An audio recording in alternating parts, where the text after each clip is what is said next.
Annabelle comes home की कहानी 27 के दशक के समय में सेट है, जब एड और लॉरेन वॉरेन, पैट्रिक विल्सन और वेरा फार्मिगा की जोड़ी अपने घर में एक विशेष कमरे में अन्नाबेले को सुरक्षित रखने के लिए उसे बंद कर देती है। अन्नाबेले एक हड्डी की गुड़िया है जिसे एक भूतिया शक्ति ने अपना घर बना लिया है और वो एक बेहद खतरनाक और भूतिया वस्तु बन गई है। वॉरेन परिवार उसे अपने घर के एक कमरे में लॉक कर देता है ताकि कोई भी उससे प्रभावित न हो। ये जोड़ी जो असली जीवन में भी भूतिया घटनाओं को सुलझाती है, इस फिल्म में अन्नाबेले को अपने घर में एक लॉक कमरे में बंद कर देती है। जूडी वॉरेन इस फिल्म की मुख्य पात्र है। वे अकेली घर पर होती हैं जब उनके माता पिता एक केस के लिए बाहर जाते हैं। जूडी के पास एक विशेष शक्ति है और वो भूतिया घटनाओं को महसूस कर सकती है। जूडी की दो दोस्त जो उसके घर आती हैं और अन्नाबेले के साथ घातक खेल खेलती हैं। फिल्म की शुरुआत अन्नाबेले के भूतिया इतिहास के साथ होती है। इसे एक पुरानी महिला द्वारा एक साधारण गुड़िया के रूप में खरीदा गया था, लेकिन यह गुड़िया जल्द ही एक दुष्ट आत्मा द्वारा नियंत्रित हो गई। इसके बाद अन्नाबेले को वॉरेन परिवार के पास भेजा गया ताकि उसकी दुष्ट शक्तियों को रोका जा सके।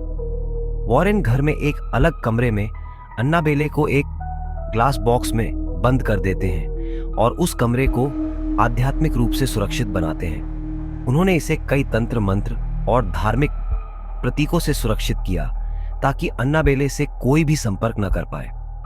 वॉरेन परिवार के माता पिता एक केस के लिए बाहर जाते हैं और जूडी अपने दोस्तों क्लारा और डैनी के साथ अकेली रहती है। डैनी, जो एक उत्सुक लड़का है, अन्नाबेले के कमरे में प्रवेश करता है और उसे खोलता है, जिसके बाद अन्नाबेले की दुष्ट शक्तियां एक बार फिर सक्रिय हो जाती हैं। जब अन्नाबेले का गुस्सा भड़कता है तो वो जूडी और उसकी दोस्तों पर हमला करती है। इसके बाद अन्नाबेले से जुड़ी कई अन्य दुष्ट आत्माएं भी बाहर निकलने लगती हैं और घर में अराजकता फैल जाती है। जूडी और उसकी दोस्त इन खतरनाक आत्माओं से जूझते हैं, जबकि अन्नाबेले अपनी पूरी शक्ति के साथ उन्हें डराती है। फिल्म का क्लाइमेक्स तब आता है जब जूडी अपनी शक्ति का इस्तेमाल करके अन्नाबेले और उसके साथ आए भूतों से संघर्ष करती है। जूडी को यह महसूस होता है कि अन्नाबेले को केवल सुरक्षित जगह पर बंद करने से ही शांति मिलेगी और वह इसी दिशा में काम करती है। अंत में जूडी और उसके दोस्त किसी तरह अन्नाबेले को फिर से ग्लास बॉक्स में सुरक्षित कर देते हैं और फिल्म समाप्त होती है। फिल्म में आध्यात्मिक युद्ध और विश्वास का बड़ा रोल है। अन्नाबेले के भूतिया हमलों से बचने के लिए जूडी और उसके दोस्तों को अपनी आध्यात्मिक शक्ति का प्रयोग करना पड़ता है। इस फिल्म में डर की प्रमुख भावना होती है जो दर्शकों को हर मोड़ पर सताती रहती है।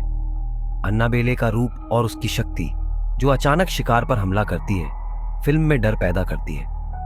यह फिल्म यह दिखाती है कि गलत कामों का परिणाम खतरनाक हो सकता है, जैसे अन्नाबेले को खुला छोड़ना और इसके दुष्परिणामों का सामना करना। एनाबेल कम्स होम एक भूतिया फिल्म है जो वॉरेन परिवार की कहानी और अन्नाबेले की बुरी आत्मा के आतंक को दर्शाती है। फिल्म के डरावने सीन और थ्रिलिंग घटनाओं के बीच यह फिल्म दर्शाती है कि अच्छाई और बुराई के बीच संघर्ष हमेशा जारी रहता है।